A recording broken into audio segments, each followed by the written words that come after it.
Hey everyone, मैं शिवानी। तो हमको जाना था महाकाली मंदिर, तो भाई ने छोड़ दिया बल्लारपूर बस स्टँड। मग तिथून मी आणि माझी संगी आम्ही असं दोघी मिळून महाकाली मंदिरला पोहोचलो। पण आमची तिसरी संगी यायची होती, सो आम्ही तिची वाट बघत होतो। तिची वाट बघतपर्यंत तिकडे ढोल ताशा पथक वाजत होतो, सो आम्ही तिकडेच बघायला गेलो। मग आम्ही महाकाली मंदिरच्या आतमध्ये प्रवेश केला आणि गर्दी तर खूप जास्त होती आणि आम्ही वाट बघत होतो की आमचा नंबर कधी लागणार।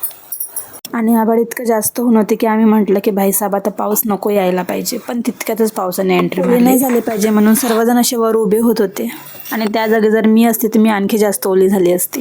बसायची व्यवस्था होती त्यामुळे आम्ही बसून घेतलं, कारण की म्हातारे व्यक्तीसारखे आमचे सर्वात जास्त पाय दुखतात। जसजसं लाईन समोर जात होती तशी आम्हाला खूप जास्त खुशी होत होती। पाऊस इतक्या जोरात लागला की साईडला पूर्ण मंदिरामध्ये पाणी वगैरे साचलं होतं। मला ना पायाला अलता लावायला खूप जास्त आवडतं, तुम्हाला पण आवडतं का? मला नक्की सांगा।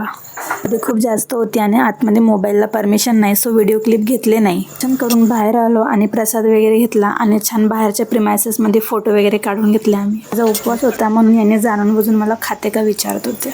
उपवासाच्या टाइमला असं समोर आणून ठेवते, घोर पाप। डिनीला बाय केला आणि आम्ही घरी निघालो। चला भेटूया नेक्स्ट व्लॉगमध्ये। राधे राधे।